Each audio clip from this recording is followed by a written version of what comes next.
Keep hope alive.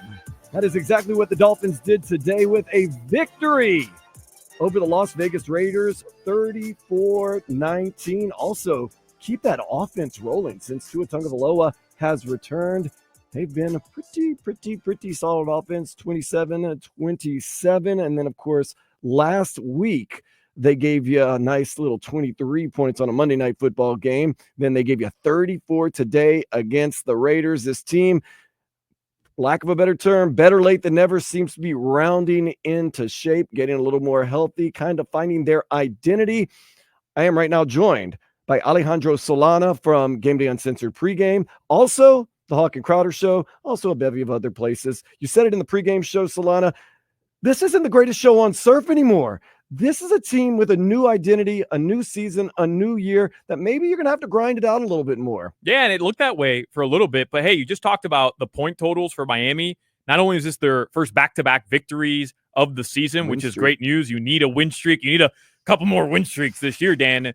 First time this year. Maybe just this one win streak the rest of the year. Sign me up, man. This is the first time they score 30 points this season. Mm-hmm. So while I was skeptical coming into this game, is this a team that's going to blow out another team? I didn't buy into it. And I don't know if I'd call this a blowout, but they still win by double digits for the second straight game. That's super positive. And the fact that finally you eclipse that 30-point mark for the first time this year, signs of life for McDaniel's offense. Of course, we're also joined by Robert Grieper, and we want to be joined by you if you're still reveling in the victory, the beginning of a huge win streak, hopefully, for the Miami Dolphins. You can give us a call, as always, 305-567-0560. We'll take the calls. You know, what if the pain we went through, there's a method to Mike McDaniel's madness. Last year, we were blow and go, fast and showy, but it didn't really translate to late in the year. As we know, towards the end of the year, we played good teams. We got in cold weather. We weren't very good record-wise.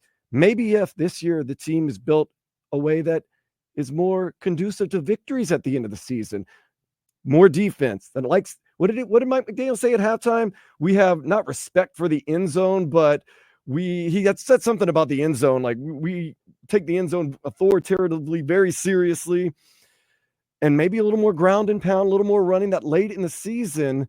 Maybe this team is built for the end of the season and not so much 70 burgers against the Denver Broncos early in the season. Maybe there's a little something to that, Solana. It's fair, Dan, but the reality is they're still 4-6, and every opportunity they've had, because I'm happy they beat the Raiders today. I thought the win versus the LA Rams last week was a step in the right direction. But, and you love to see the defense come up with those big performances. Today, you had multiple sacks. You had Calais Campbell doing things that Calais Campbell does, which is just still insane to see him do it at 38 years old. You had Chop Robinson involved. Like, all these things are good, right? Your defense is trending in the right direction. Jalen Ramsey, interception. But you gave up 30 against Buffalo. You gave up 28 against Arizona. You beat the Rams. I think we're all in agreement. LA, they beat the Patriots today, but they're not an elite team. They're just a middle-of-the-pack team. And Las Vegas might be the worst team the Dolphins played this season, truthfully. So they have to do it against the Green Bays. They have to do it against the Houstons and the San Franciscos.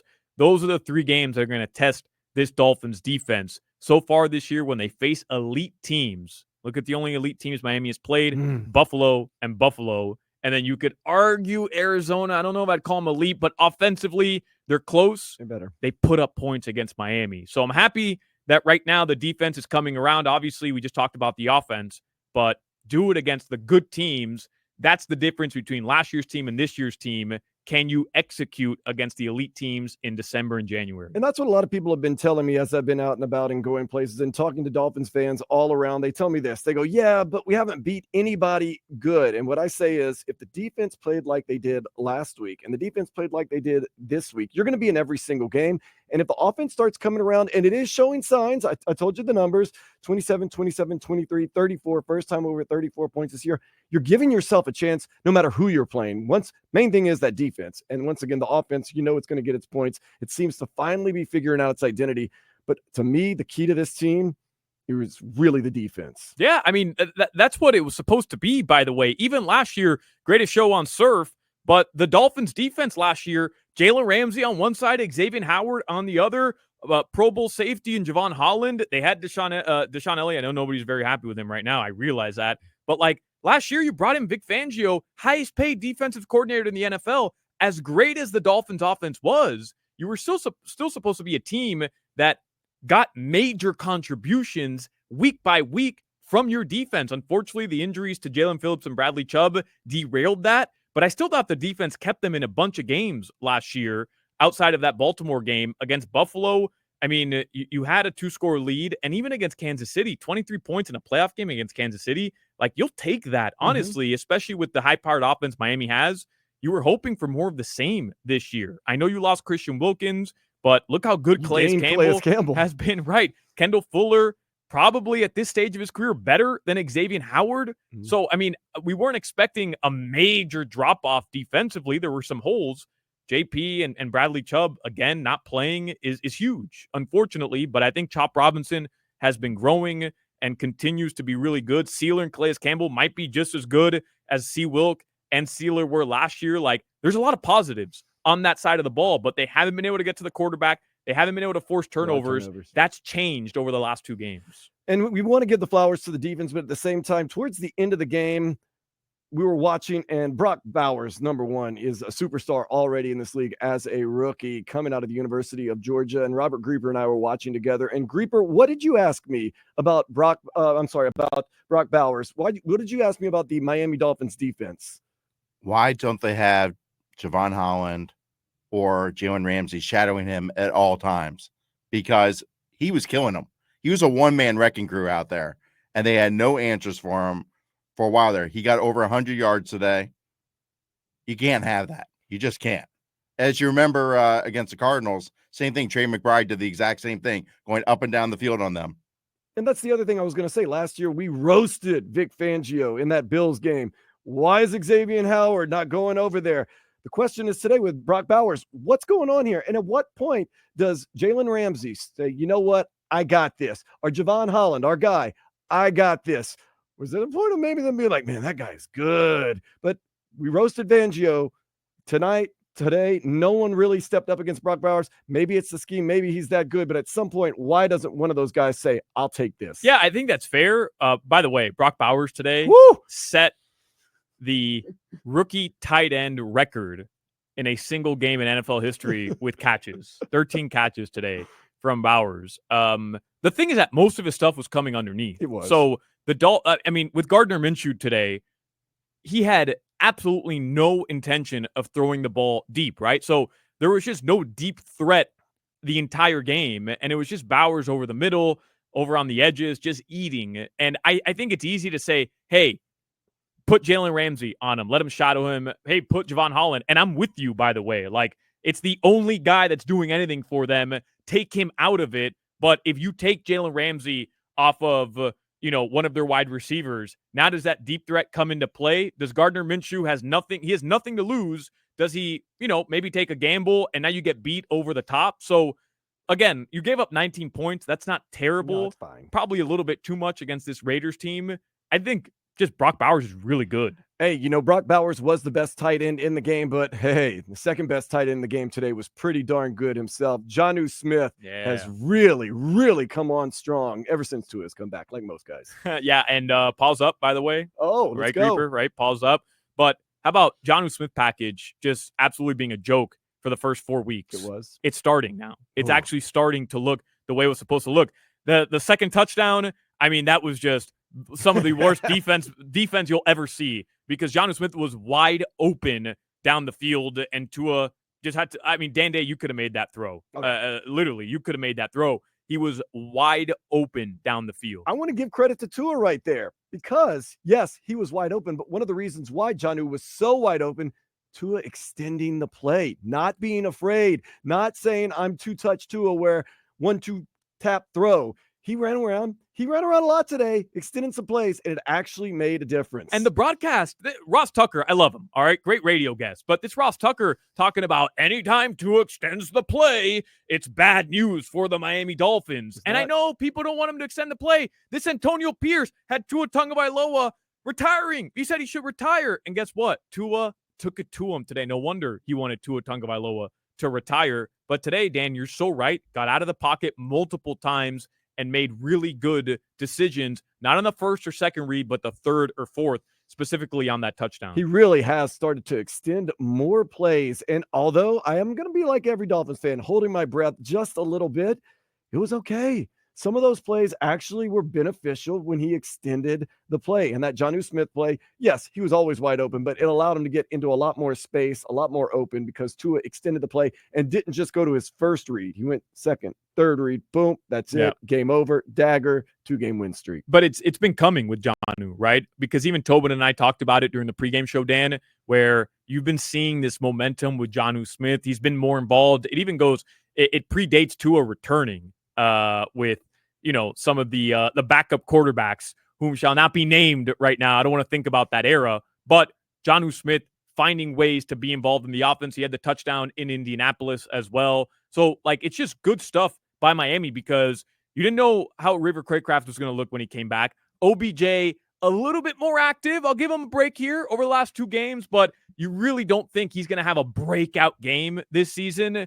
Tyreek and Waddle, tonight or today, much better, but over the course of the season, they haven't been the guys you expected. You need somebody else to be able to carry the load offensively, or at least make an impact offensively. Jonnu Smith, he's had great hands this year. He's been a big target for Tua. Yeah, it looks like 2 teams are trying to say this. Look, Tyreek and Waddle, we're not letting you beat us. We're not going to let you get behind us. We're going to do everything in our power, even if it's like cutting our nose off to spite our face, to not give up a home run. So what does that mean? The tight end's going to eat a little bit more. And Jonnu Smith, we know he had the talent. He just wasn't getting the ball. Now you're starting to see, and also a little bit of Malik Washington. The team has shown a little bit of faith in the rookie. They're starting to run some plays for him, and plays are running pretty good for so far. And let's talk about the drives. That first half, not literally, there were 5 drives, but there was 4 drives. Both teams, no punts at all for the Dolphins this game, by the way. Keep that in mind. 0 punts, meaning they never stopped us. The clock stopped us at the end of the first.